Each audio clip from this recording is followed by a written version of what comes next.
The Honourable Ruth Dyson.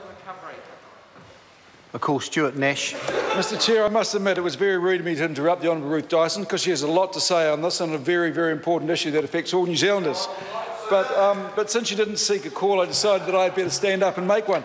Mr Chair, I actually wouldn't mind talking for 5 minutes about the electricity sector. We had Transpower come and talk to the Finance and Expenditure Select Committee, and it talked about how its revenues grew by over 9% to $1 billion, Mr Chair, $1 billion for Transpower, but its profits declined by 18%. So it delivered a dividend to the government of about $151 million.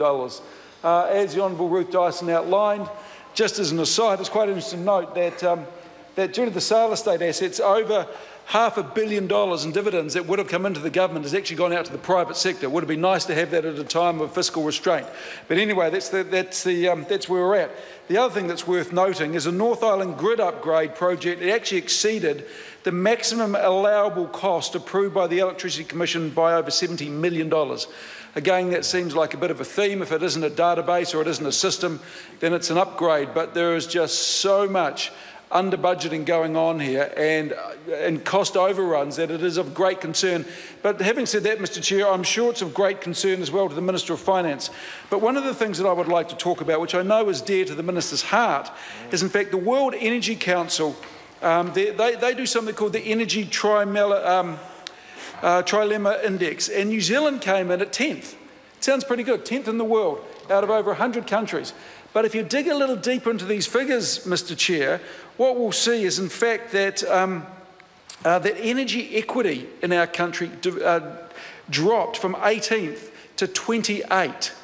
So what energy equity is really relates to the accessibility and the affordability of the energy supply to the total population. And this feeds into what is a growing problem in this country, and that is fuel poverty. What fuel poverty is, Mr Chair, it's the inability, or the definition is the inability to afford to heat your home in the middle of winter. And it is a real issue affecting New Zealand at the moment as poverty rates grow, and as Mr Twyford well knows as a housing spokesperson and has told everyone who'll listen, and those who won't as well, he's still told them, is that the state of our housing stock at the moment is at a deplorable rate. We need to do something about this, and we really need to address this issue of fuel poverty. And Mr Twyford and I will be working very closely as the housing and the energy spokespeople to come up with solutions to this. But the thing that concerns me, Mr Bridges, is you don't seem to care about this. You think that's all okay, we're 10th in the world, but who cares about the general population? You know, if we've slipped to 26th out of, you know, in terms of energy equity, it doesn't really matter. Well, in fact, it really does matter. This cuts to the heart of what we expect of a country. You know, we don't like to think of citizens sitting in cold houses wrapping themselves in electric blankets because they can't afford power. And there is a high degree of fuel poverty in this country. The other thing that happened in that World Energy Council's Energy Trilemma Index is our environmental sustainability dropped from 36th to 42nd position. And this is of equal concern, Mr Chair, because we go out to the global market with a brand that is clean, green, 100% pure. But the real concern I have is we are not living this brand.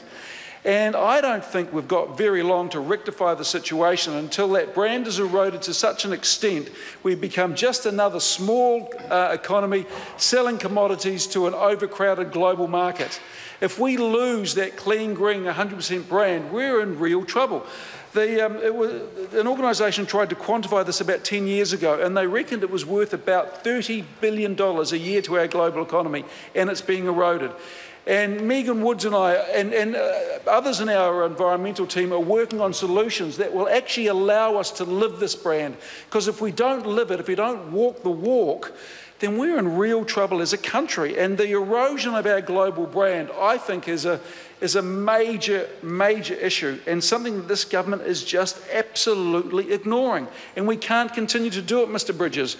I mean, even Mr Bridges, you must admit that environmental sustainability from 36 down to 42nd is a real concern.